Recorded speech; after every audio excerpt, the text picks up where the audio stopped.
Good afternoon, ladies and gentlemen.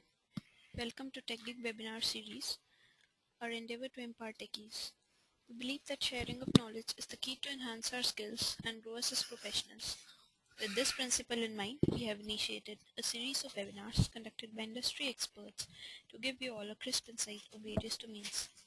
The topic of today's session is 5-dimension approach to secure your product. Our guest speaker today is Dr. Nanda Kumar Ramakrishnan, Security Test Architect at eBay India Center of Excellence. Dr. Nanda Kumar, a doctorate in Information Technology from Prescott University, UK, works with eBay India Center of Excellence, Bangalore as a security test architect. He is mainly involved in security solution, testing, and tool architectural design and solution. Having over 13 plus years of well-rounded experience in testing domain, he has worked for startups as well as top technology giants like Yahoo and Expedia.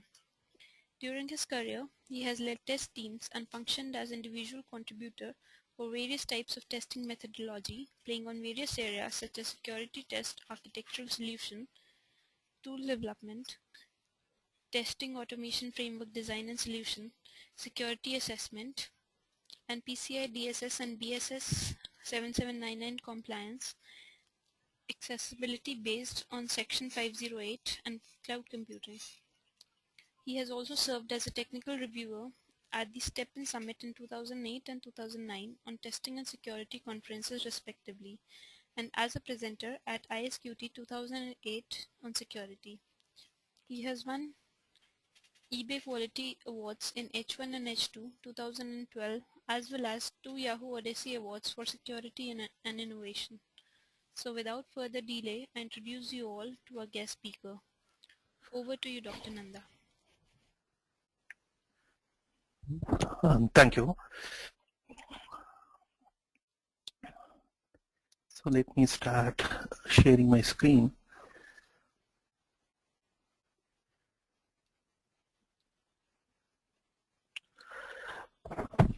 Welcome all. So today I will be driving down on 5-dimensional approach to secure your product. So agenda for today, I hope everyone is able to see the screen. Agenda for today is starting with understanding security, what are its hacks, how it is important, where does it stand today, what is its trend, and so on. Diving down all 5 dimensions, requirement, design, development, testing, and regressions. We will cover, when we travel through these dimensions, we will cover some of the stats, some of the case studies, some of the best tools and solutions, some best practices, some do's and don'ts, and a final takeaway. So that's a part of agenda. So much further ado, let's start with. So to understand security, let's see what are the latest trend at security as of today. Some of the source of semantic corporations gives a statistic that a target of attack has been increased from 2012 to 2013, almost like 42%. So that is the range of percentage of increase of attack. That is the study done from 11 to 12. And it also shows that there is a 40% increase in hackers-based attack and hackers trying to, data breach and so on. So giving that as a statistic, it also gives you some more information of the graph. You can see it on below, where attacker is able to target an applications in various stages and start attacking. So the graph below shows it how many of attackers are targeting per month and what is a range of attacks takes place per month and so on. And you can also see that is targeted attacks takes place in the month of June in 2012 was almost like 270. So that's the base of attacks which has been targeted. And the other statistic also says is the major percent of attack is basically target on web-based attack, and that is when compared to 2011 and 12, it is almost like a 30% increase in attack. And we know that most of them are today using a web in a very heavily based manner. So having this attack in increasing manner shows very clear trend saying that security plays very important role. Looking at a various trend of attack that happened in 2012, you can see here the size of a ball shows that an impact that has been happening, and the color notation of an attack shows that a type of an attack which has taken place, and this is a grayscale of 2012. And you see that from the grayscale we see various attacks like access injection, DDoS attacks, okay, and phishing. So are very common base of attack, and of course SQL injection, which is happening everywhere. And the ball inside also gives you a kind of a trend which is that what kind of domain they are, and you can also see most of SQL injection happening in online services and so on, and a major kind of DDoS attack happening in terms of banking sectors, and this is spread throughout the here. So this statistic and data which clearly says that attacks are increasing, and we need to govern our product as early as possible, and we need to govern it as high as possible in order to make the product secure. Some of the history, if you look at it in terms of security, also shows there is an exponential increase in terms of vulnerability, and exponential increase of cumulative vulnerability of all kinds. So this is a study which has been made by IBM, which clearly shows there is an exponential increase in vulnerability starting from 1996 to 2012, which gives very clear trend that in today's world, security plays very important, and making them to protect should be our base, and it should be in terms of our basic life cycle of culture. To understand more, like what would have been a security hack might be, or what kind of attack might impact it and so on, let's see some few of enlightening case studies. So these are some of the case study in terms of social engineering. So I don't want to be more specific like what domain. Our more interesting area is what is a hack all about, and what is a loss, and how can we protect it and so on. So this is one of the social engineering site where they had an impact on June 2012, which gave them a loss of 6.5 million records, costing more than $1 million. Okay, and the issue here was predicted as a password was hacked, and it was able to get into a breach. We also have one more case at July 2012, where more than 450K records been compromised, and the cost is estimated greater than 1 million, but there is no regular picture of a cost. And this is also a case where password is stolen, and basically it's a kind of vulnerability of what is called SQL injection. We'll also see a quick view of what is this injection, how do you classify this very vectors all about. There is also one more interesting case recently happened in April 2013. The account which was hacked was, one sec. Account which was hacked was just one account, and it had, a major impact. And the issue is a password stolen, especially in terms of using phishing. To know what is the cost, let's see what exactly happened in this case. So an account was hacked, and breaking news was published saying that two exploits explosive in the White House, and Barack Obama was injured. This was a message which the hacker placed it on that, and the result of that had very huge impact. And this is again a shot which was taken from internet, which clearly says White House had been bombed. That was a message. This message caused a temporary of 200 billion drop in US stock market. So it's not a question of a record, it's not a question of account, it's a question of huge amount of trust that has been there in an system that will be broken when we have such kind of hack, and that very clearly shows the claim to have security in high bar. So having social engineering, talking about a sector like finance and e-commerce, so there the impact will be very huge, and the importance is more up to the mark.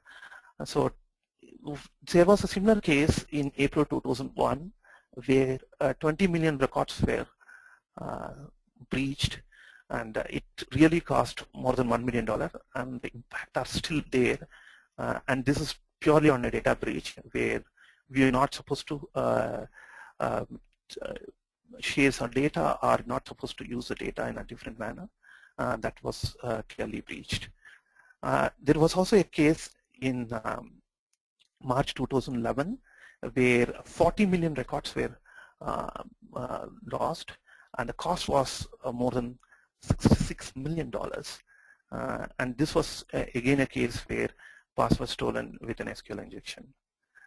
And there was recently one more case in 2012 March where 1.5 million credit card data was stolen, which cost them a huge amount of impact. And this was basically an admin account was hacked, and they were able to breach it.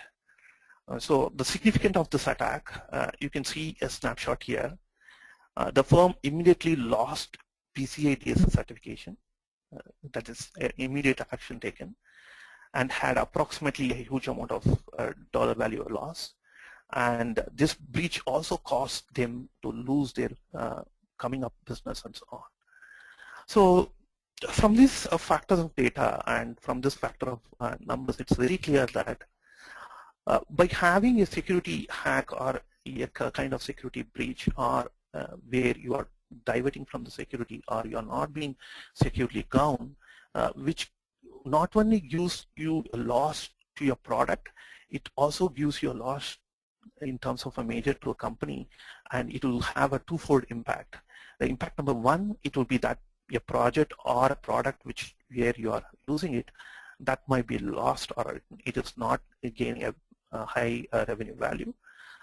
Apart from that, the image or reputation of the company, or a trust that has been bonded between these companies, has been majorly lost. So when a people loses a trust, it becomes a very huge fold, which will have a major impact. So it gives us very clear picture that security becomes very important, and security will give you a double-fold impact when there is a breach or a stolen or a kind of hack taking place. And to safeguard them, we need a one-hour good process. So here, what I'm going to give you is a kind of a 5-dimension view, where an approach which you can sophisticate and put it in any of the system in order to upgrade your security level of it. So what is this 5D approach? 5D approach is a simple approach where we start how to safeguarding your security, starting from requirement to the design, then to development, then testing, and then a very important area is regression. So in many of the forum, you've been seeing why actually he named it as 5D, and that question always remains there. I basically gave this as a 5D approach, or a 5-dimension approach, is because this approach is not binded to any of the SDIC. So if you look at any SDICs like waterfall or agile or anything, we definitely follow requirement design and development and testing. So these processes are already there, and as we have a product life cycles and so on, definitely we'll be having some kind of regression. So all these 5 dimensions has been covered or one or other way in terms of any kind of SDLCs. So binding them directly to that model will give you an easy, feasible, approach to use this technique. So it can be used in any model of Agile, V model, or any spiral. Most probably, people highly start using Waterfall and Agile, So most of my points will be pointing out to how to best use in terms of waterfall and agile. So let's start with a requirement as a first dimension.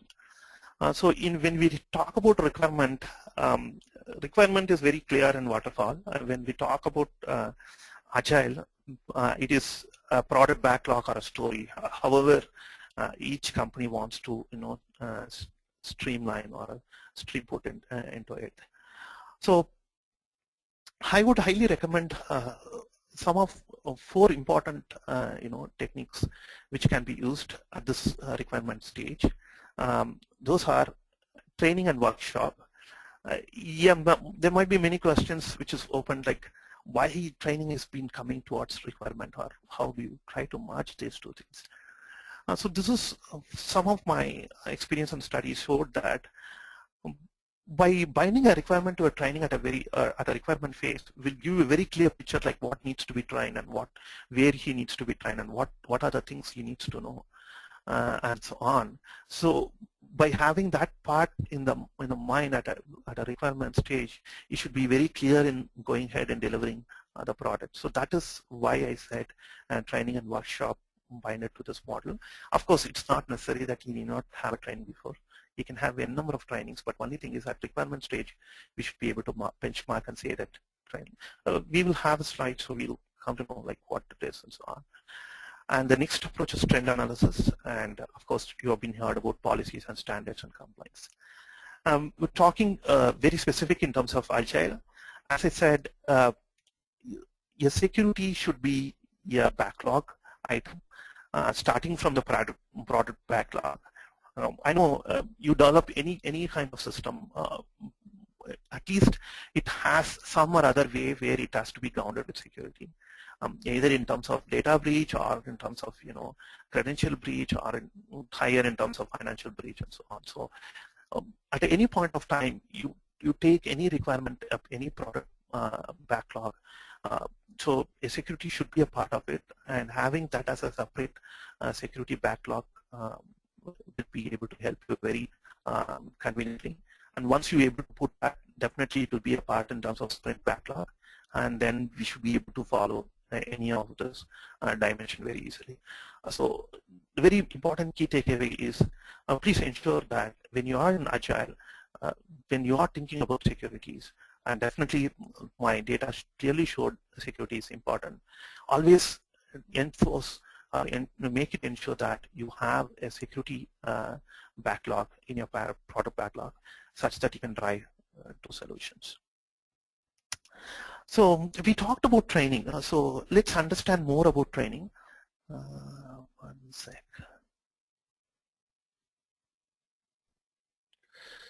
Okay, any of the slides will be shared, so if you're not able to see all the data on screen, so you should not be worried.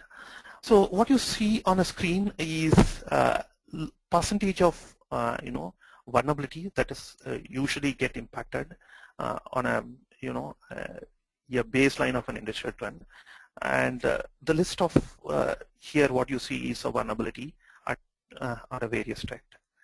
Now, seeing this graph, it says that 55% of an usual based applications get attacked with cross-site scripting as a vulnerability, and 53% and so on is what the other vulnerabilities attacks takes place. So if you look at this graph, it will not convey information unless and until you know something on a training mode. So let's understand what exactly it is. So starting as a security, let's understand what is penetration testing is all about. A penetration testing is a method of evaluating the security of an application. It's nothing but involving an active analysis of a system to find out the security vulnerability. So when we say actually analyzing of security vulnerability, we should understand what is vulnerability. I know some of the audience would know very well on these areas. So some of the audience is they might be newly hearing about it. So that is how the training model will clearly bind to here.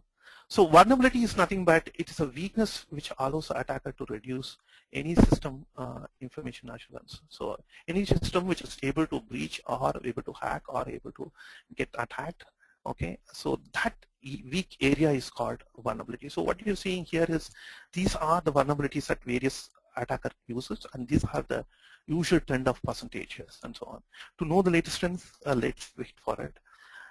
And in this, you can also see the attacker uses various methods. So that is called vector.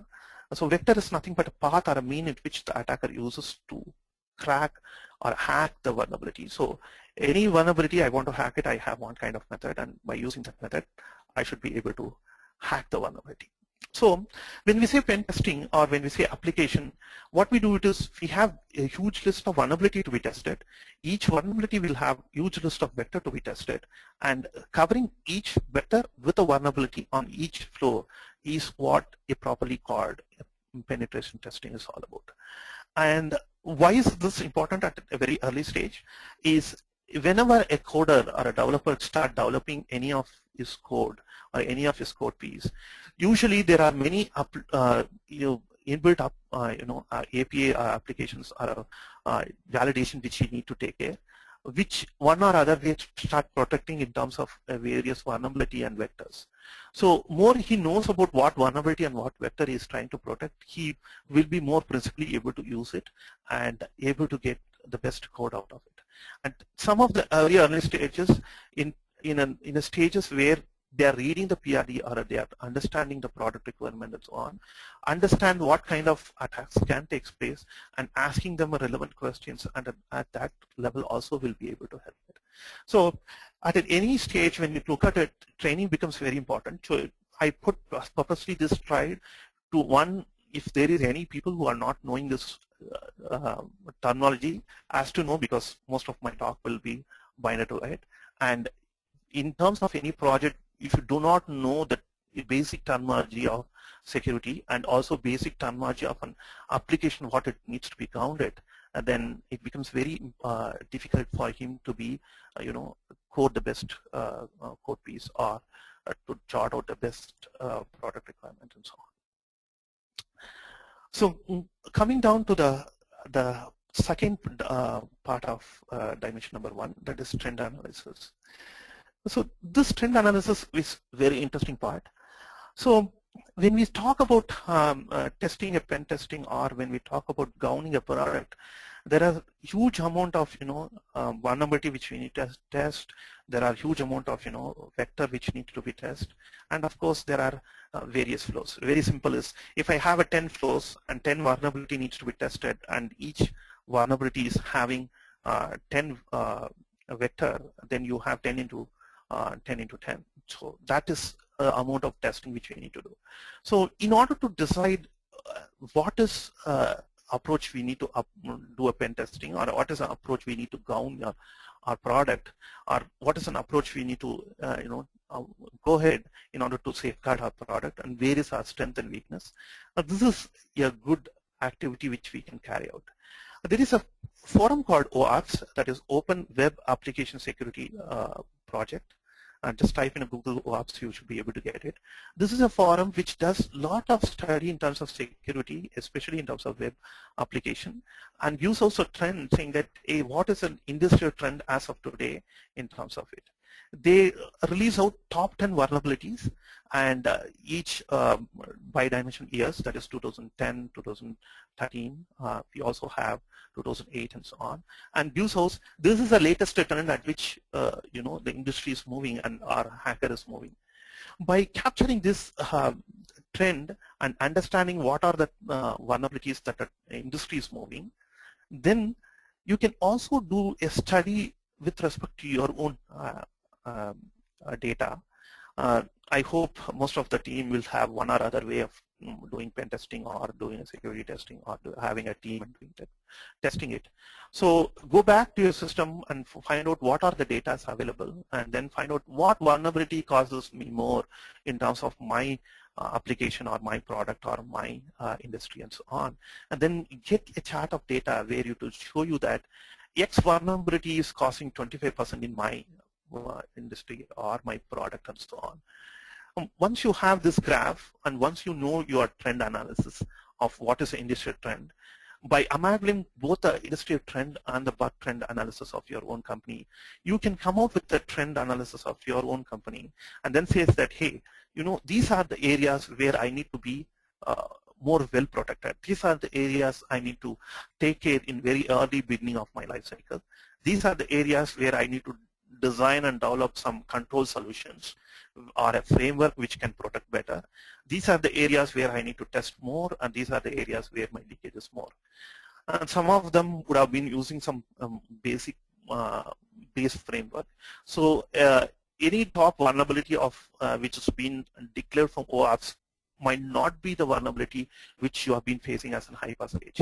So in those cases, it gives you very clear trend that you can rearrange your own trend and make a charter or a group or a categories levels saying that, oh, this is my level one where I'm seeing breach, where industry is also moving in this breach category, and even my data of my own company or my own product data also is showing the same trend. So I will be able to concentrate on this more and so on. By keeping this trend analysis in your factor, if you're new to a project, if you're starting it very early, start with your OAuth top 10, then you slowly get the data of yours, then you can start merging it. And in that way, you will get one or other way a trend analysis report. By using trend analysis report, you can strategize your pen testing and also your design solutions, security design solutions, and so on. I basically put this in a requirement phase because if you already have it, you can take this data and analyze and put it in a front end requirement and say that these are the weakest area. We need to develop some solutions and propose that in a design. And similarly, if you have this data, you can also plan your sprint or your testing phase in a different strategy manner, such that you need to test on these weak areas and so on. Coming to the next part on requirement is policies and standards. Always plan for your security in upfront. Always have some base plan, base policies, base standards in place that will be able to help you. Usually company has various guidelines and standards. Most of the companies, they have data classification standards which will clearly say what data, how I need to handle it. If it's an bank or financial data, how to handle it, where to store, what is the area in which I can store it, what is the area in which I can pass the data, what data I can make it as confidential, non-confidential, and so on. And most of the companies, if they have a vendor, they have vendor policies, and it is better to mention what needs to be shared with vendor, what is an opportunities in the vendors, and what should not be done in vendor interactions and so on. And that needs to be well grounded in requirement phase as per the vendor, what you are trying to map it and so on. And similarly, if you have employee policies, what are the data which has been accessed by what kind of employees, and how it has been able to use, where the employee can access it. If even I'm storing it in a log, how much the data is accessed by what kind of employee, that needs to be well known. So grounding the employee policy well to all employees, and also parallelly binding them to a data classification standards. For example, if I'm handling a PCI data and it's a sensitive data, it should not be logged in a logger. So that we can be very specific in terms of data classification, and who has a log access, that can be very specific in terms of employee policies, and that can be very clearly brought it. The employee's policy becomes very important because most of the researchers and research data shows that lot of breaches have taken place by inside but not by outside employee. Even Oracle Corporation reported that 80% of Oracle security data breach has taken place by inside employees and not from outside.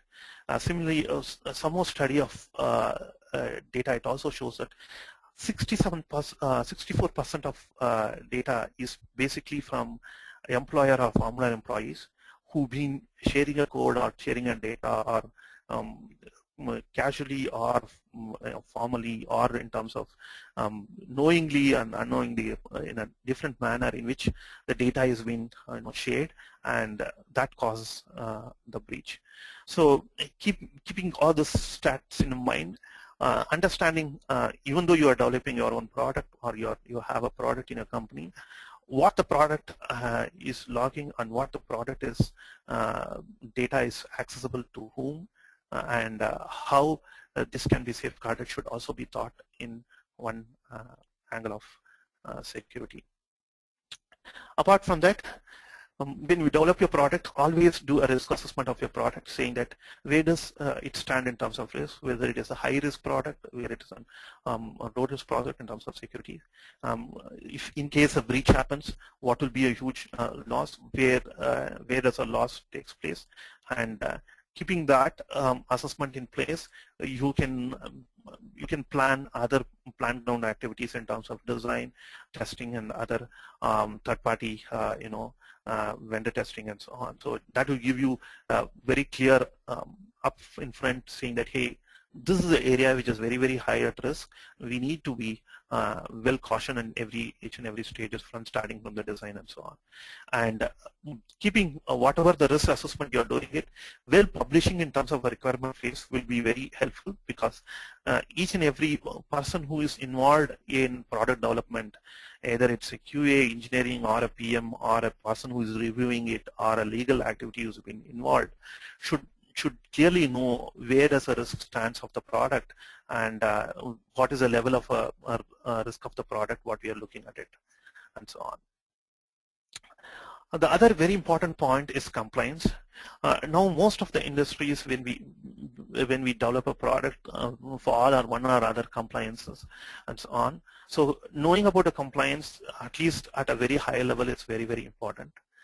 So let's see a simple example here. So what you see here is a credit card transaction done, and if someone who's able to look at it very carefully, this is something done it in terms of KFC, and they know it is in Bangalore, and it is very clear it is in somewhere in CMS road. So it is somewhere in local it is happening, and in this transaction there is a compliance breach. Can anyone tell me what is a breach, or can keep a hands up or something where they can say that? Okay, I understand. So I know some of them knows it and some of them who doesn't know. There is a compliance breach saying that a credit card number should not be fully visible during any point of a printable activity of any e-commerce transaction or any kind of a financial transaction. So what is happening in this bill or a report is the credit card number is fully visible, so that is a breach. As per the law and as per the governance, there are various country laws which bounded to PCIDSS, states that maximum of 4 to 5 digit is only exposable as part of the card number, and all other numbers should be masked. Unfortunately, the expiry date is masked and so on, but you can see the various areas where even in our day-to-day activities, you can see there is a lot of breach happening, which is a compliance breach, which is a huge breach, but still we go ahead. So knowing about the compliance not only will help you in terms of safeguarding your product, also in terms of a day-to-day activity, saying that, hey guys, how can I safeguard in terms of day-to-day activity? How can I be more secure and so on? So to know some importance on compliances, these are some of the few compliance lists. I'm not covering entirely, so because this session will not be able to enough to compare a complete compliance list. But some of the basic compliance list which we need to understand is the very important list is a PCIDSS complaint. So people who don't know what it is PCIDSS, it's nothing but Payment Card Industry Data Security Standard. So this is a basic standard which has been put forth from the one of the top-rated bank, and they came together and then say that, hey, we defined a standard where we can secure all our card-related activities. And this card standard has 12 requirements which we need to be compliant at any e-commerce and financial institutes of any system which is using any kind of transaction or any kind of storage. And what you see here is a breach as per the PCIDSS complaints, saying that they are showing the visibilities of and a card number. So I know reading the entire 12 requirement, understanding the deep of a requirement might not be possible, but understanding there exists a PCIDSS and the basic norms of PCIDSS is very, very important in order to, pace on. People who have been working in a sector like e-commerce, financial, and so on, they should at least know there exists a PCIDSS and the basic norms of the PCIDSS complaints. And especially in terms of activities like requirement jotting or a product requirement or sprint cycles or in a story formations, if you are being very specific in terms of a product, please bind them directly to the PCIDSS and then be more specific, saying that these data needs to be masked and it's as per the PCIDSS. That gives you very clear indications that this requirement becomes important, and there is also an explicit requirement and so on. Usually requirement saying that it should be compliant to PCIDSS is very, very a large way of declaring it. Okay, so as an area as possible, please be more specific in declaring the compliances and what needs to be related in terms of your product requirement and so on. Similarly, if you are in health sector, HIPA is an Health Insurance Probability and Accountability Act. That is a very huge compliance which needs to be compliant in order to reduce healthcare fraud and abuse, especially in potential of confidentiality and data theft and so on. So if you are related to HIPA, you should be at least knowing what is HIPA and a basic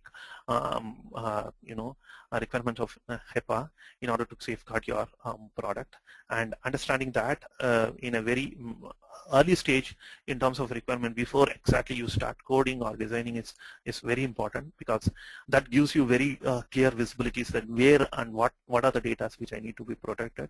Some might be able to substantially balance between usability and security, so you will be able to give the best judge out of it. The other standard is BS 7799. This is nothing but ISO 1799, which is basically organization security standard, which is brought in place effectively to make security management practice better. What they followed is simple PDCA Act, that is Plan, Do, Check Act model. There is various activities which need to be planned and safeguard, and we need to be check that with the various security aspects of it, and that needs to be compliance.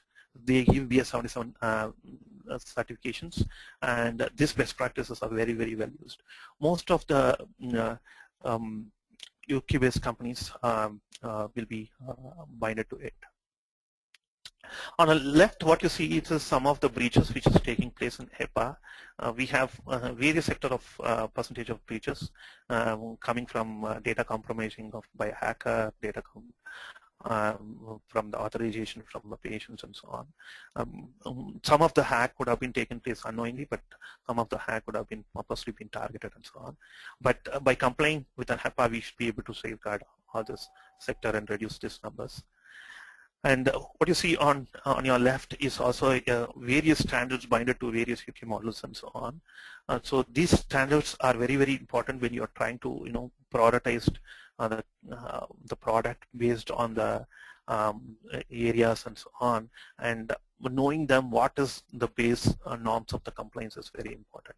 I know reading deep inside a complaint and then being a complaint expert will not be possible, but at least to know what the complaint states and what are the major norms of the complaints is very, very important. Similarly, we have ISO 27001, which is also a kind of enhancement to the BS 77 2. They also follow PDCA Act. and we also have SOX compliance, which is basically in terms of a financial institute where they follow, which is very heavily related to the auditors and corporate world, in order to say that what kind of financial transaction taken place and how do you relate the transaction with what kind of people and how do you authenticate that and so on. So at least when you are playing in terms of health and you are trying to do an e-commerce, you should at least know the basic of the compliance of PCIDSS and HIPA.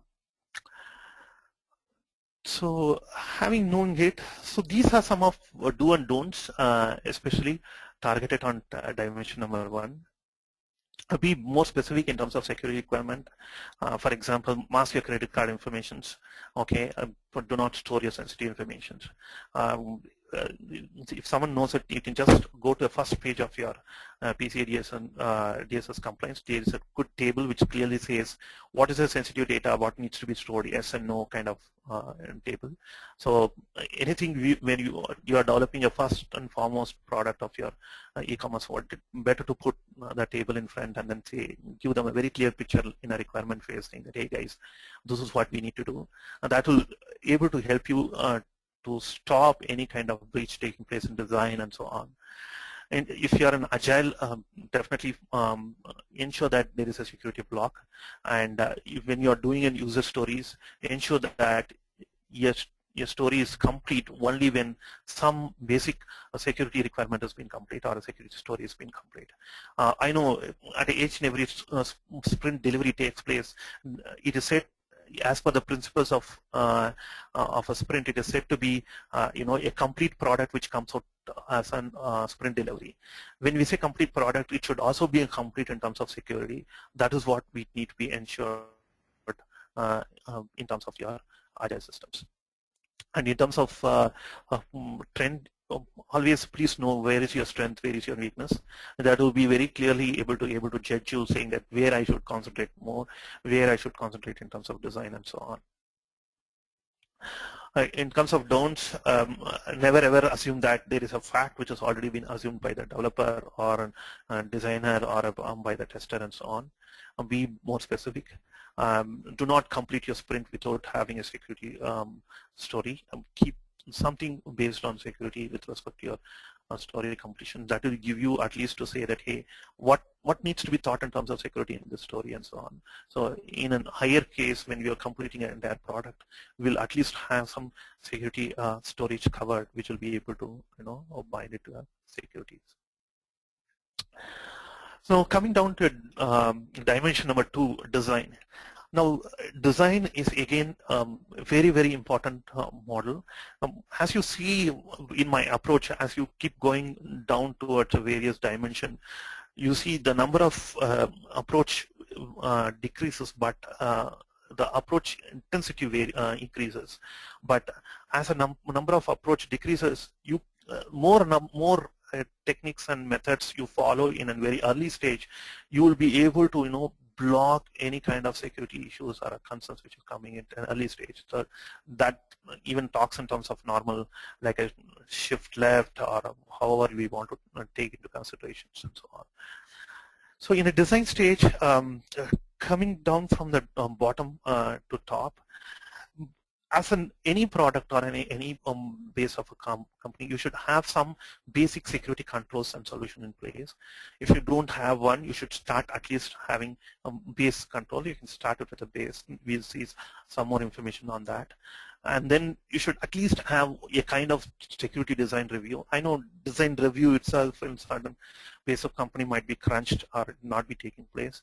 So keeping a review in terms of a security angle is very important, because as you see, one fold is breach and the other trend is keep increasing, and the other fold is your compliances and other things also plays a very important role. So at a early stage, very simply in terms of a review, we can catch many issues which can be stopped before coding and so on. And of course, following a threat modeling is also a best practices which can be helped. I can give you a technique in which you can follow it. So in terms of security controls and solutions, use centralized security framework. always develop a single security framework where we can share across a different project or different product, and you can leverage the utilization of the any solutions to any product and so on. This also gives you one more capabilities. Any issue found in product A can be addressed in a security framework, and that will be solved in product B. And any new trend which you see in industry can be directly fixed in one single place that can be impacted in that will have its impact on product A and B, which will give you a leverages.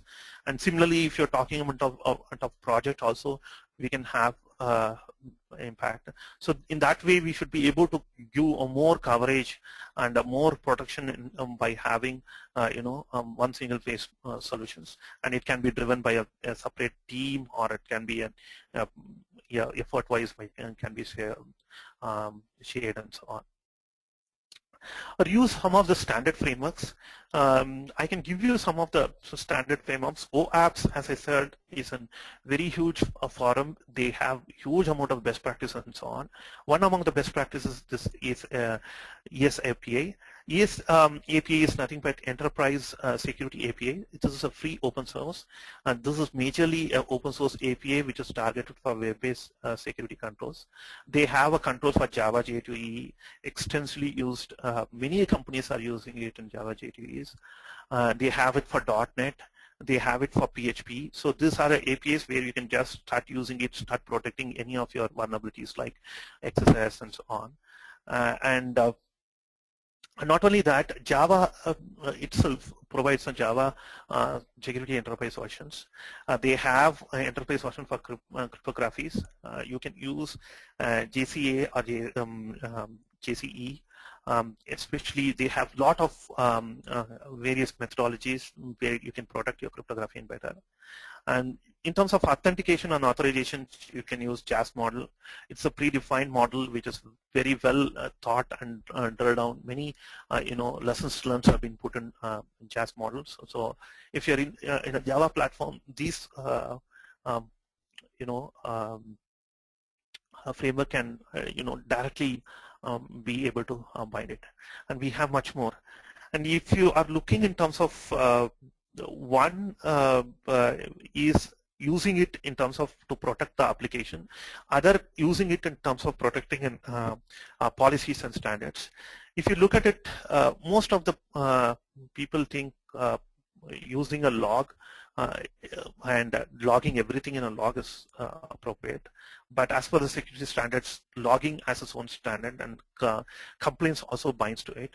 So use a predefined loggers, either a log4j or Apache or Java ITIL are the best.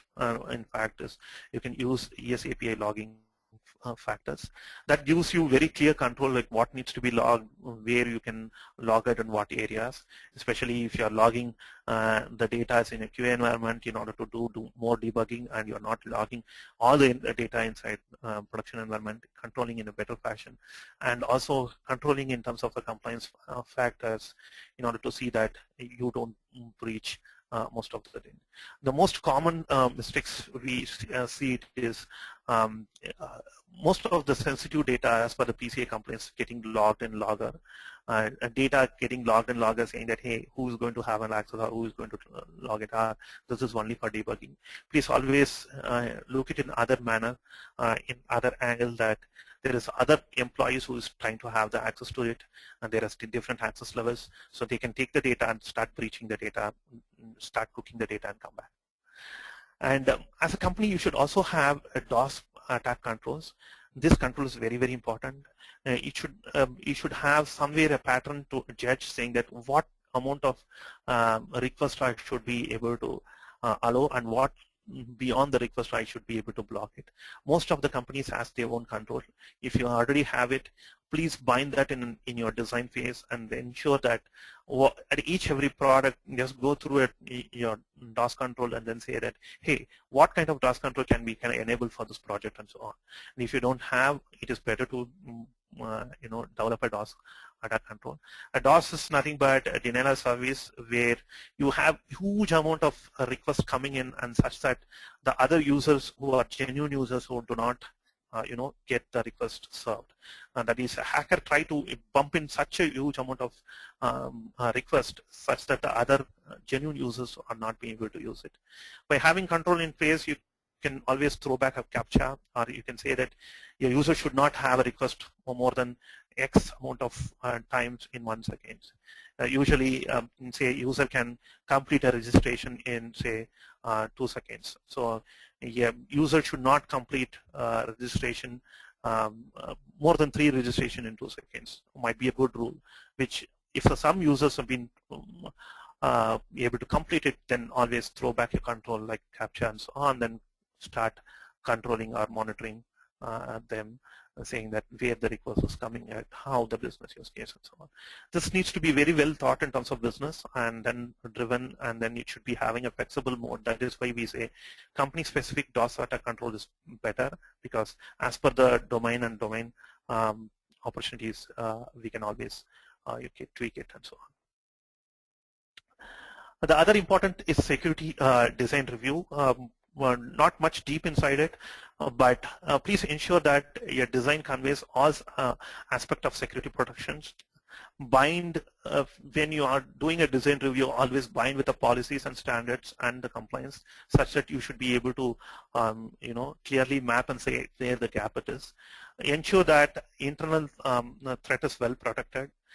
Most of, as I showed, the data is most of the areas people neglect to do this in terms of internal threat.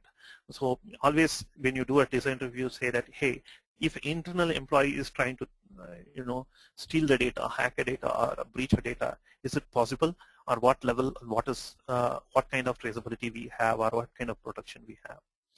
And some of the use cases which has been defined in very early stage, where I've clearly shown you hack taking place and huge amount of loss taking place, as very clear trend saying that they failed to do such kind of protections and so on.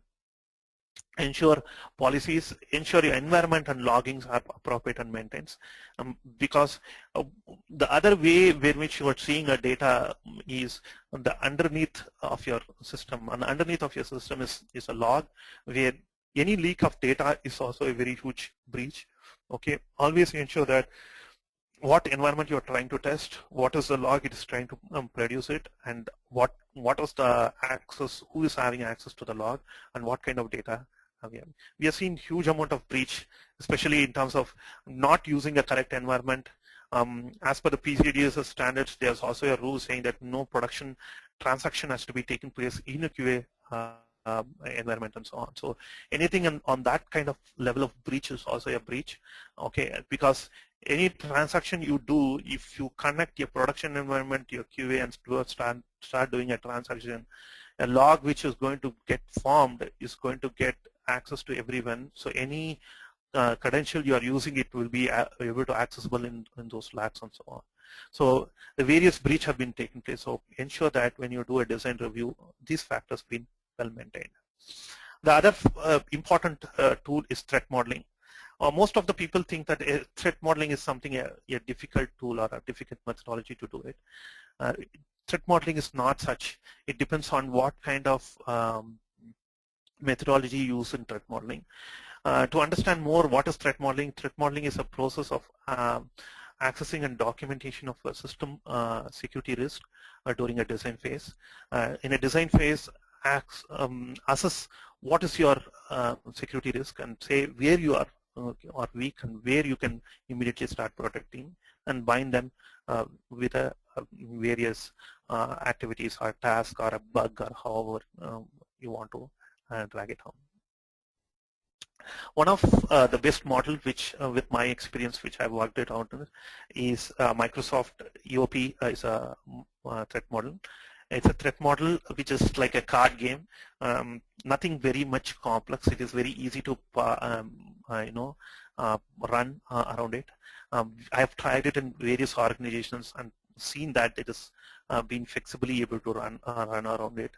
And it is a simple game, and you get everything from Microsoft. This is a part and parcel of Microsoft secure development life cycles. So once you follow threat modeling, you will be also following a part of secure development life cycles model. And in order to know what is exactly this threat modeling, there is a link provided here. It's an amazing video from Microsoft. It's just a 6 minutes video or 7 minutes video, which clearly they enact a play in order to show how threat modeling is being conducted and so on. So that will very clearly show you that threat modeling is not something tough or something to be made. And they also give you a clear card deck in order to, since the EOP is nothing but a card game kind of activity. They give you a card deck which is a PDF on this one. You can always print it. You can play as a card game which has been prescribed by EOP, or you can tweak that with respect to your company and start playing the threat modeling. Threat modeling will give you an enormous amount of findings, especially because you will be able to correlate with your design as well as your vulnerability and issue. Then you can ask yourself a question saying that, hey, if this is what a hacker mode, what kind of flow can be breachable and so on. And usually it can be done with a basic designs and with a basic card.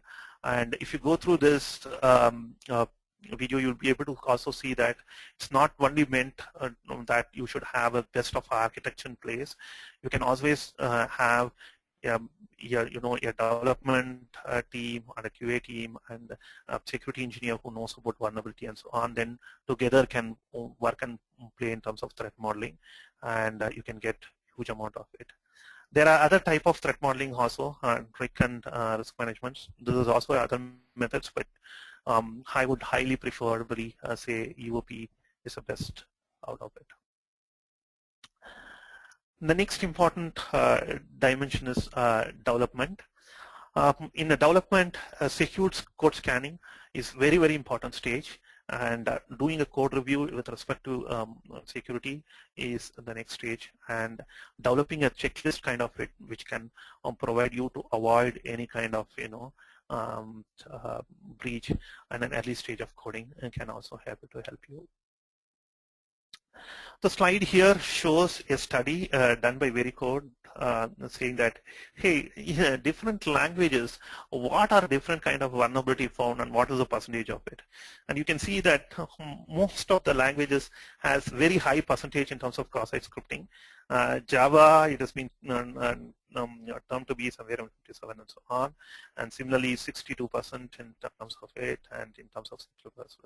So it's very clear to say that you use any languages or any kind. Okay, vulnerability is very common, and most of these vulnerabilities have been coming in because we are not being properly getting to data validation.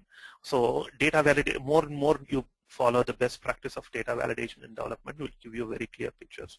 So it's not to say that only by using an X language your breach is more and so on, but most of the languages have a high breach, especially in terms of cross-site scripting and so on. So when we start with secure code scanning, we have huge amount of open source. Again, from OAuth's, just go ahead to OAuth's website. You can find huge amount of open source which are there, which can protect it in different manner in terms of your code scanning. Some of them are good, like find bugs, where you can provide a rule and start working on it. And these open source are easily flexible to re-relate in terms of your own domain specific, and then start enhancing it. By having such kind of code scanning, you can also have better control of your code. And there is also many commercial based tools like IBM App Scans and Vericode and code analysis. So if the company is able to invest on it, you should be able to get certain tools such that we can protect it in a very early development phase. So use of multiple tool is a good thing because there might be many vulnerabilities which is newly published, which is not there. So one or other tool might be able to catch it out, and some tools might be vulnerable by itself. So please, when you select a tool, please be careful that you choose the tool from the well-reputed source. So most of the tools which has been given from OAPs are well-known and well-accredited tools of open source, which has been able to do it. By doing a multiple tool scanning, you will be able to leverage some of the best practices of one tool to other. So that in that way, you may get better strength and so on. Some of the advantage when you talk about open source is you can develop a wrapper around it, customized to your business and so on.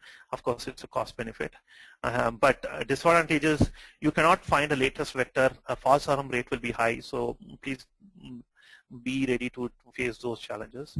When you talk about commercial tools, the vector management, just to recollect, vector is nothing but a trick at which your vulnerability can be hacked.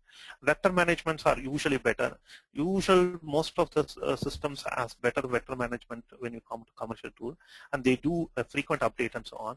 And they have a standard report in place, and they have a report with respect to compliance, and they can update the compliances with respect to it and so on. So if you have a compliance change, they have their own complaints, change impact updates, which you can.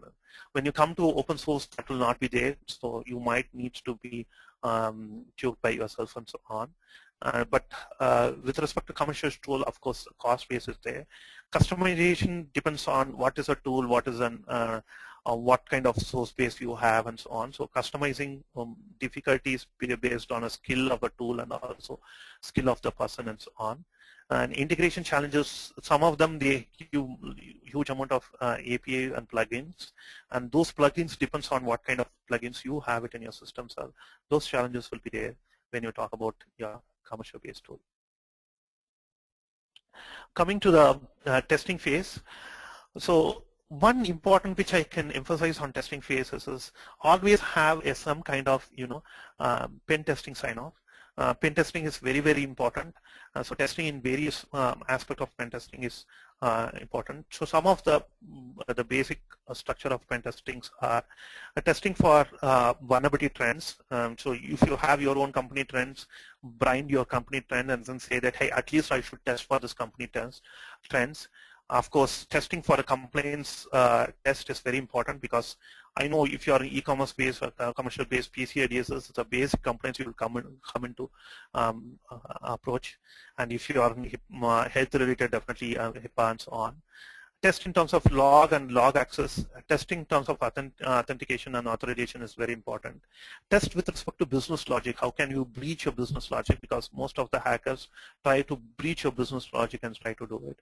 And you can also test in terms of hijack and web services if you're exposing your web services outside, or if you're having a huge amount of hijack calls, which doing major functionalities. Test with respect to Ajax is explicitly might also be able to help it. When we do all this kind of pen testing and sign off, always your product will change and the product has to be enhanced and so on. So doing a regressions on those areas, your pen testing automation will also able to help. And also please plan for pen test automation, because more and more the vulnerability comes in and so on, and the vectors are there. Only the automation might be able to sophisticate your time and effort-based activities, because manually testing against for all vulnerability for all vectors is a real to impossible state. So more and more you leave any of the vector might be in breach, which might cause any kind of a big impact what you're seeing there. Some of the testing tools, so these are testing tools specifically meant for testing. Web Scrub, they have latest versions also released which can do a huge amount of testing. Testing can be done specifically in terms of SSL, or you can do a testing with respect to a cookie. You can also do a testing with respect to OPS, top 10 and so on. Testing can also be done specifically with respect to technologies like Flash and so on. So OAPS, Flash Fire Introducer is one of the tool. And if you're using a commercial-based tool, there are a huge amount of commercial-based tool. Sensic is one of the tool which we have extensively played around it, which gives the various amount of testing and so on. White hat is one of other kind where we have also played around it and so on. AppScan and HV Web Inspect. Of course, deciding on open source and commercial based tool will have an advantage and disadvantages as stated previously. But in terms of having combination of both will also be able to help you to increase your testing capabilities and so on. Coming to the last dimension is dimension of regression. This is where most of the people see that, hey, what for a security do you need regression and so on. Please remember, security, once it is protected, it doesn't mean to say that it is protected forever. For any change in your product will also impact your security levels. So regressing in terms of security is very, very important. So in terms of that, having a pen test automation will be able to help you. And if you're able to do a continuous integrations with respect to the pen testing, will also be able to help you a lot. Because having a continuous integration, any changes will be able to get tested automatically, and that will be able to give you. So if you are planning for dimensions, always target that you should be able to end up in doing a continuous integration of security as well. And that way you should be able to enhance your level of your product and so on. 90% of a commercial based tool support periodic runs, so you can leverage that in terms of continuous integration. If you are using open source, most of the tools, one or other way they have a way to integrate with Hudson and Jenkins. So you can start integrating with Hudson and Jenkins and so on. By having all these 5 dimensions, I propose this is one of the good approach to secure your product heavily. A quick takeaway, security threats are increasing day by day. Issues are double-fold, as I explained you. Secure your product in all 5 dimensions. Policies, plans, and complaints are very important at a very early stage of requirement. Security block and sprint planning is very, very essential. So at least as a takeaway, when you go back, at least I should see that you have a sprint plan with a security block. Design and security control is very important. If you don't have, please put it in place. Threat modeling is easy, and effective outcome of that will be able to help you a lot. Secured code scanning is also very important. Enforce on pen test sign off. Regression plays a very important role, and that should be our ultimate goal. From this, I open you for questions. Sorry, I might be took a few minutes later.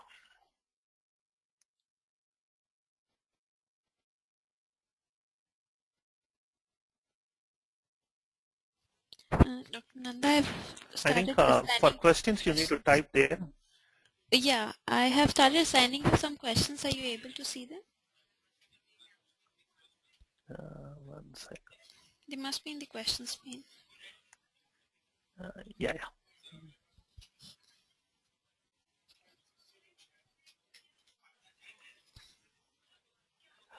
What is the reason for more attack in a June every year? So actually there is no specific reason, but there are many attacker community where they usually get together and target it, particularly in a particular period. Might be that June might be the eventual period where they are targeted it. But the graph itself, if you study the ClearCred's report of the system, the graph itself is an average graph where they have seen some more specific attack on a specific product or a specific product, very huge attack. They have taken an average of it and then produced a graph. But there is no any specific reason or there is no always season for an hacker to say that, hey, hacker always hacks in this season and so on. Please give me an idea about any kind of attack in a power grid network. Can I know what is more about what you mean by power grid and what kind of input we are looking at power grid? You can type it. I can just go to the next question by the time. To be a security compliant, you need to know the techniques as to how breach as to how breach security, like a police need to know how thief functions and act accordingly. So how much training is required to perform ethical security breach? Um, yeah, this is very interesting question. Most of the people think that, hey, if I need to be testing yes, a product, and if I need to show a developer or a tester saying that, hey, this is breachable, I need to breach a system. I don't think that's an exact approach in which we should be able to do it. Any small injection or any kind of you know proof of concept of this is breachable should be good enough in order to show them. So in order to, if you look at a training point of view, you should be able to get trained in such a way that you should, as a tester, if you look at it, you should get trained in such a way that I'm able to inject and show you that there is an injection by POC, rather than I'm able to breach you or delete your DB or such kind of impact. A very simple is I can inject some SQL injection and then show you, and not breach your DB and show you our data. And in order to, if you look at a designer and such kind of people, they need to look at vulnerability study and then design a control system in place such that what kind of what kind of parameters which becomes important for this hack, what impacts this hack, and then how to control those parameters should be our important goal in terms of a designer. And that training should be more focused on those areas where we have a specific trainings where people they have people who train specifically saying that training for secure coding itself in terms of Java and so on. So when we attend such trainings, that will be able to help you. And in terms of a PMs, it's not necessary that any layman breach can be breached. That is, I entirely show my credit card plus expiry date and plus everything to be a breach. So anything showing part and partial of the data is also a breach. So when we think about it, we can always say that this piece of data might be useful for the breach. So that is why we need to protect it. So that might be also been input given at an very early stage in terms of design and so on, and then we can start protecting. So always it's not that a people who's trying to report should always show the breach. You can always say that, hey, I can break your door, and you need not break the door. You can just say that you can break a door and show a sample saying that I can break a door. Can you explain me about SCADA vulnerability? No, I'm not aware of SCADA vulnerability. If you're specifically looking at anything, then please let me know. As such, I've not heard about SCADA vulnerability kind of thing. Is there any tool to judge that identifies security robustness, or in other words, highlight or pinpoint the security weakness so that corrective action can be taken? Can we name few tools, paid and free versions? Yes, definitely my slides have covered the tools, both in terms of a code scanning and as well as in terms of this one. Please remember, we don't have and we will not get a single tool which can do 100% protection. 100% security protection is an impossible task, because both the area, your product is also improving and a hacker is also finding a new methodology of hacking and so on. So all that what the tools can give is the best up to the market and what up to the study they have done. So based on your product, based on your tool, you can do some more studies saying that, hey, for this tool, this product, how much it be able to give me my protection, and then you can go ahead march into that directions. And if you are very much leverage to take a paid tool, you get a lot of statistic from the commercial vendors saying that, hey, this is what protection we have done, this is what statistic we have, these are the companies we have been protecting, and these are the products. With that data and with your prototypal trial, they always give a trial run mode and for a few months, few weeks period. So you can always go ahead with a trial and mode and then justify whether that is able to be in a real fact, and then you can start buying it. If you are looking down a free-based tool, you always need to work out with a tool where you can see good amount of reviews and so on, and then which can be you can easily enhance the tool for your own commercialized product-based modification. More and more you work in that direction, you will be able to get more strength in the tool and able to safeguard it. So that's the best guidelines I can give you at that point of stage. Which medium has more vulnerability, whether wired or wireless? Yes, this is a good question. Which medium has more vulnerability? With respect to the study, what it shows it is wired is an established methodology. So people who have been mass user who are using wired has a vulnerability which is there, but they have various varieties of vulnerability which is impacting for various ages together, and they have various techniques. In a wireless, what is happening is there are basic methodology of a breach which is taking place, and the hackers are trying to find it out more, but the breach which is happening are very less in sector, because more and more people are trying to migrate from wired to wireless as and when they are moving it. But in a wireless world, we have seen that the very basic structure, people doesn't understand that storing of certain data are traveling a data of certain secure data, they are not being able to do it in better in a wireless mode. So if you look at it in one word, wireless as an established vulnerability and established attack. Wired has been ages together, they have well-formed attack and well-grouped attack which has been going at. But both the areas, the attacks have been taking place. Can't we pull the security as an add-on model in a product? Should it must be a part of a main product design always? I would say this is a question of arguable, but I would highly advise it should be a part of product design, because as we say, as an additional part of the module, always that additional part of the module will stand in a lower priority deck. You take in terms of any SDLCs, either you want to work in terms of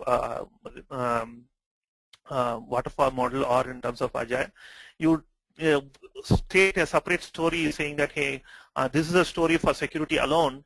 That story will always remain in the backlog for a longer time. But when you complete each and every sprint, you are introducing, a lot of vulnerable loopholes in your complete product. When you say complete, you're not complete. So keeping that factors, and even in a requirement phase, always you will have a requirement. The security requirement block will never be taken as one among the first phases of your requirement. So once it's not been taken, when you try to rearrange at the last, you will always face huge amount of problems, and it may also lead you to a huge amount of design change and so on. So I would highly recommend to be a part of it such that it can be well balanced. Are not firewall and access gateway provides the security for DOS attack? Yes, firewall and access gateway provides security for a DOS attack, but the DOS attack which is limited on as per the firewall configuration is what you will be able to get it. Anything with respect to business logic or a business logic based attack which needs to be well protected with respect to of a product. And when we talk about firewall and access, it also comes into various categories. Where is your product going to be hosted, whether it's a hosted product or you're going to give to a client based, you're going to deploy it in a various manner. And then all this protection also needs to be well governed. So that is where when we talk about DOS-based attack, when we say our own control, we as a product, as a business logic, we should have our own control. rather than having a firewall and gateway access control. So having double control will be able to feasibly able to protect it at any point of stage, because firewall will not be able to clearly define and make a decision making on a business model what you have in your product. Cavity sometimes reports some not so genius bug. Will not it be a waste of a time if the bug is not so important if you go for fixing it?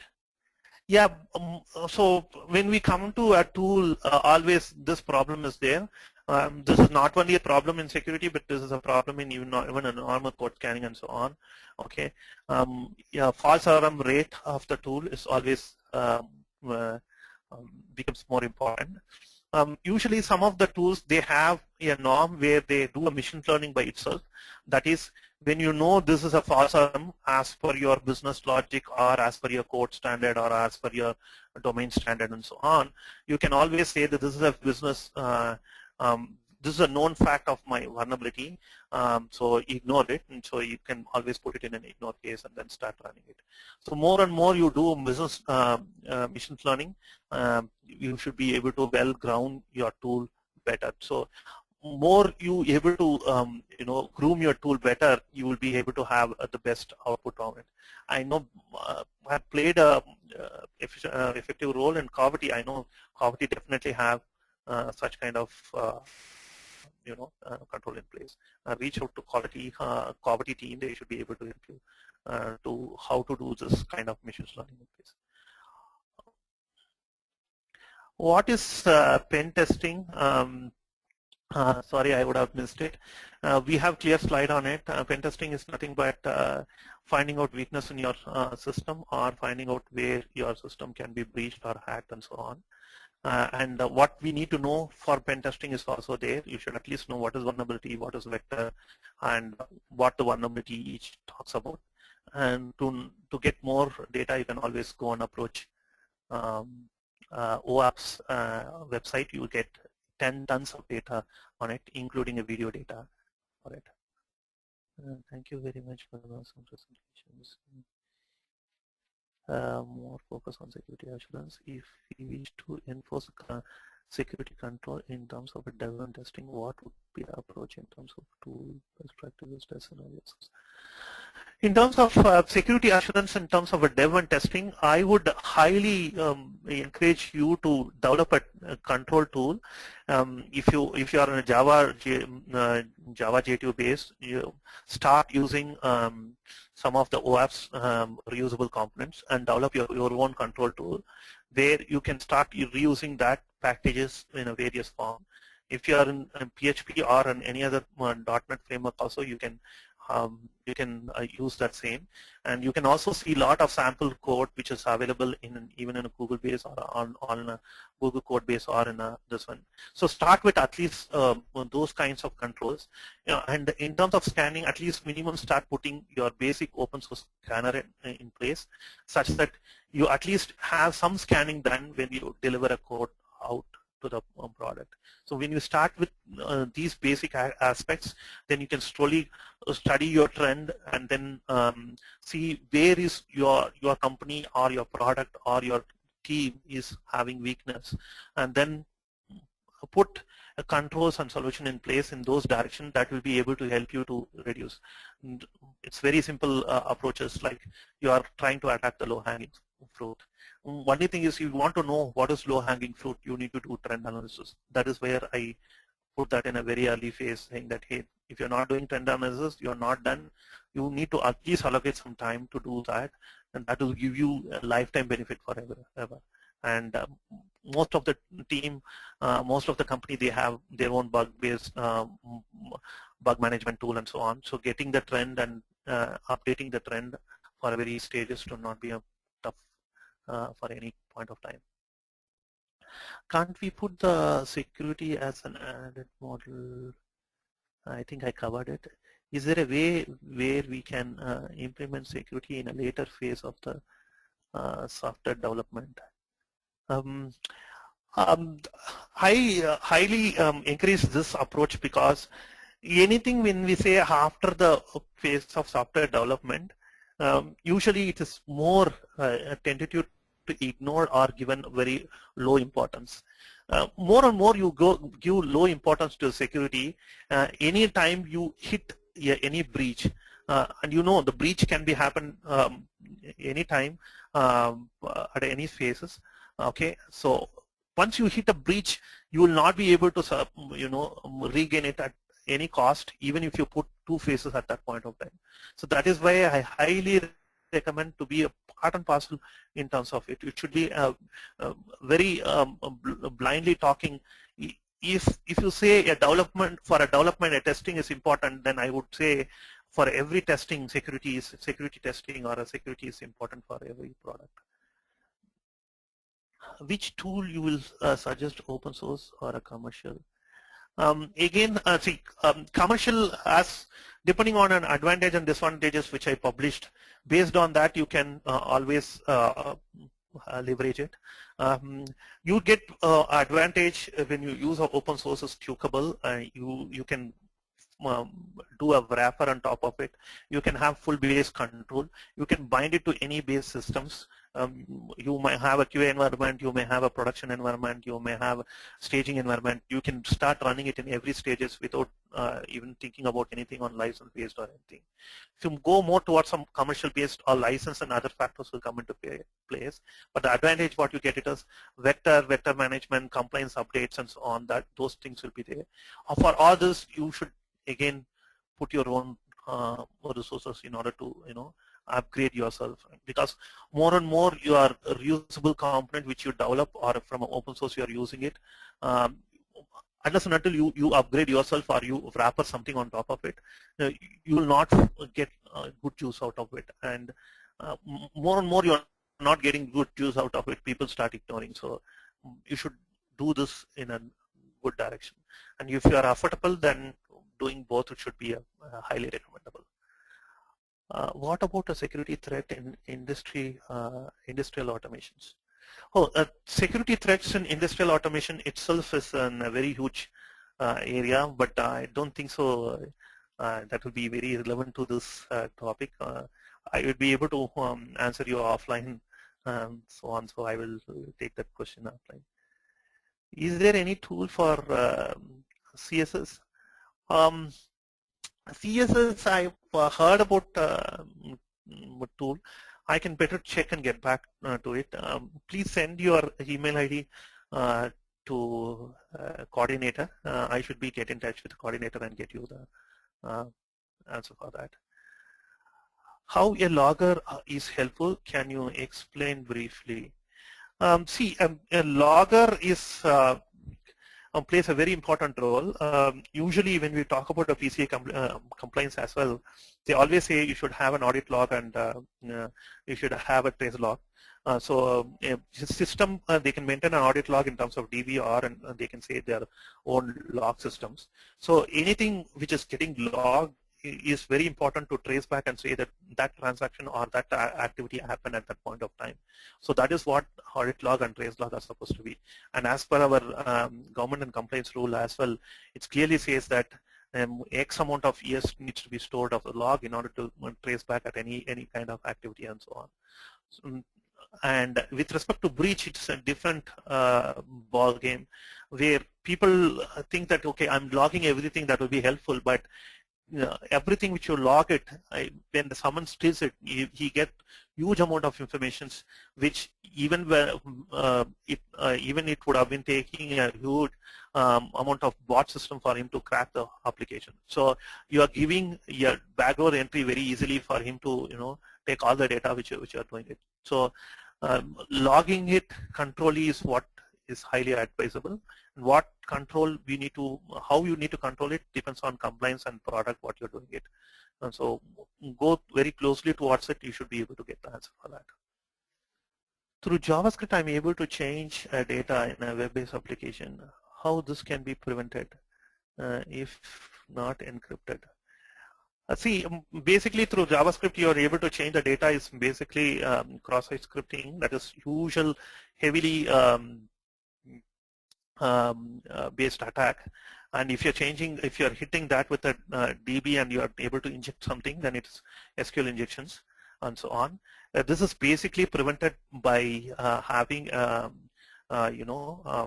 control in place, data control, where you can have a control specifically for XSS and SQL injections, and basically doing a data validation.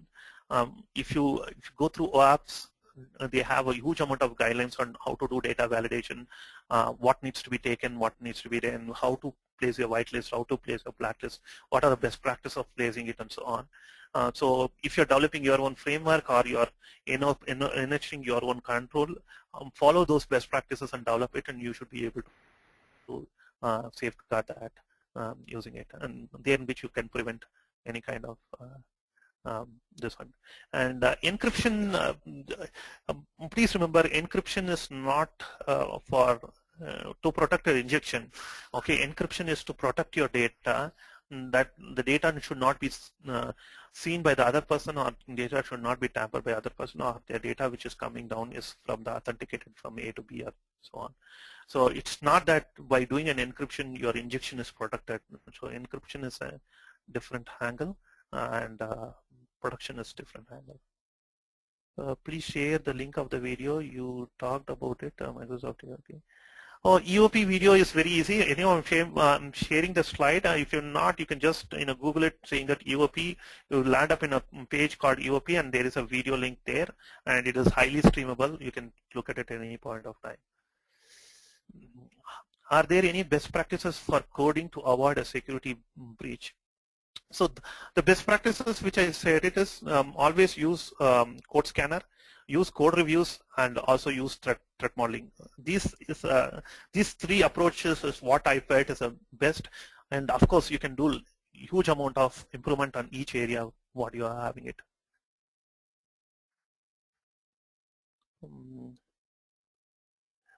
The KFC bill you shown in the total amount was missing to is not that again a security breach. Yeah, total amount missing might be also a breach in a different actor, but the example which I've shown is basically to show the credit card view, and it is happening in day-to-day life, and you can see it in everyday activity. At least by seeing this example, if someone does a transaction and able to see it, they can guide them very well, and when you do a next time when the same transaction, please don't give a credit card. At least you can protect yourself. Can you please tell the best web resources which contains techniques to prevent SQL injections?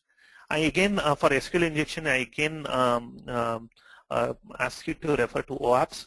OAuths has a huge amount of depth of data for an SQL injection, XSS injection, and so on.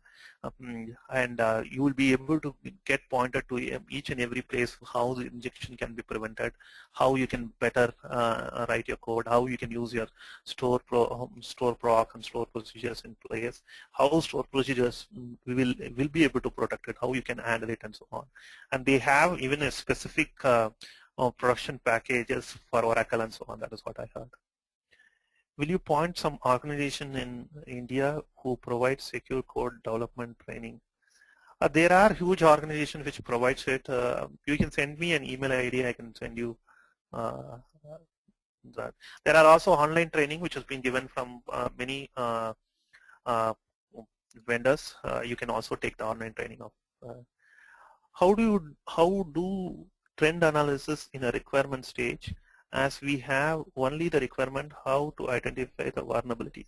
So that's the exact fact I am trying to tell you is, if you are the first and foremost to that product and you are doing it for a first time, keep your trend analysis as a base trend analysis of industry. If you're doing it your product for a second time, or this is the nth time, or any you have your previous history, take your history back. You definitely should be able to find some few issues, a few bugs on it. Find out what is the trend of that, merge this trend and find out what is your company's trend. In this way, you will know at least what to approach first and what to approach next, and so on. And you can, when you develop your control also, you can also develop a control based on those factors. What is a future and a market demand of a security testing? Future and market demand, as we see, uh, not only commercial based or e-commerce or on financial based system requires security. Security is necessary in all means. That is, every day-to-day life, wherever we are using a system is required security, and most of the people always prefer the secure product and so on. It might be anywhere, either in a social engineering or you talk in terms of any other factors. So the future is very huge, and the market demand is heavily growing it. Okay, so definitely you should be able to find a better opportunities, and doing it for your product is very, very important. So the trend clearly shows that. The best example you would like to share in terms of a security cover that one undertaken to secure your product. So one undertaken to secure a product is at least the best example I can say it is if your product is there, you know the major complaints that you need to be protected, and covering OAPs and also covering a business logic trends. That might be a very good reasonable coverage. Want anything shown on those areas in my diagram where I showed with respect to access level authorization and authentication testing, access level, business logic testing, and so on. Those are a very good areas to say that hey, I've done the best coverage up to the scale and so on. And so the level of a depth what you going to go in each areas, that may depends on your skill and your effort which you needed it, or your tool what you are using it. What is a feature? I have covered it. Is the risk depends on a type of a network selected like RF, MLF, VSAT, or it is independent? It's both. It depends on what is the data you are traveling and what is the network you are using it. It's not something which is very specific. Your network also plays a very important role in identifying the risk.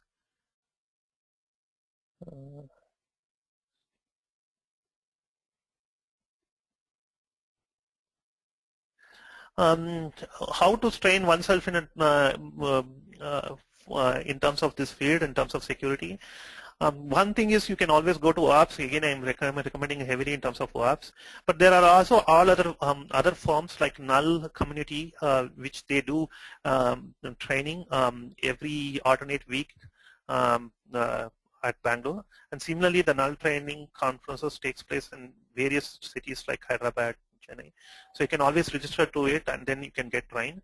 And not only that, you can also have huge amount of video tutorials available in YouTube itself for various factors that will also be able to help you in terms of training. Training, we have huge amount of material. It's only thing is where and which area you want to train. You can jump in deep inside it, and you should be able to get that. Can you cover brief upon cross-site scripting with an example? Okay, very simple is, if I'm able to inject a cross-site scripting in your URL and read whatever you're typing by doing a keylogger, I can inject in the JavaScript. A JavaScript can do keylogging. You just search for a Google keylogger, you can get a keylogger script anywhere. Okay, if I'm able to inject the keylogger, then whatever you are typing on your screen on any page, I can always steal it. Okay, so very simple example is if I do cross-site scripting injection in your bank login page, and whatever you are typing it, I'm able to steal it. Then I can always steal your username and password. Of course, there are many bank protections where they have image-based authentications and so on, or key-based authentication, but stealing can be possible. So one major attack which can be targeted from cross-site scripting is stealing. And to know what is cross-site scripting, it's very easy. Cross-site scripting, the word itself, if you split it, you can easily understand. It's a script which is running from any other site that is which is basically a harmful site or which is trying to create an harm, and it is successfully able to execute it in your web server, is called cross-site scripting. So from that definitions, you can always understand, like if I have a harmful script where I can inject it to you and steal your data, and then I can start playing as an hacker, then that's it. And so that is what cross-site scripting is all about. Are there a tool available for decrypting the data? There are tools available for decrypting the data, but it depends on what kind of encryption and decryptions. But encryptions also is a very huge chapter, and I say that this is like an 50,000 feet question to answer it. It needs to be more specific and so on. But decryption is possible. It depends on what it is. That is why if you look at it today's stage, you can also see this in a web. MD5 encryptions, which was there in a very olden days, is been said to be a weak encryption, and it is going to be deprecated throughout Java platform. Okay, and I think J2 Oracle Java has already announced this. You want to know more about it, Google it, you should be able to find it and so on. So that shows very clear trend to say that decryption is any kind is possible, and depends on what you're looking at it. I think I've answered most of the questions. Is there anything more? You can always be sending to me or can chat it immediately.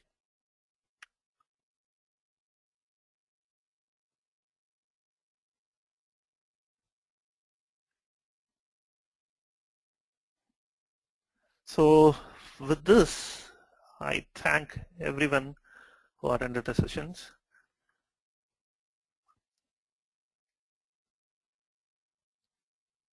Well, thank you so much for the insightful presentation. So back to Dr. Nanda. Sure, thanks. I'm really thankful to you for conducting this. I'm giving control back to you.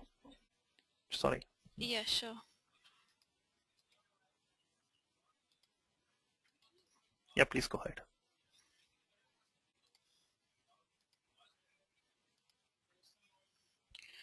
Well, it was a great session. I would also like to thank all our participants for the support in making this webinar a success. I would like you all to know that the recording of this session would be available on techgeek.com by today evening. Thank you all. Have a great day. Thank you.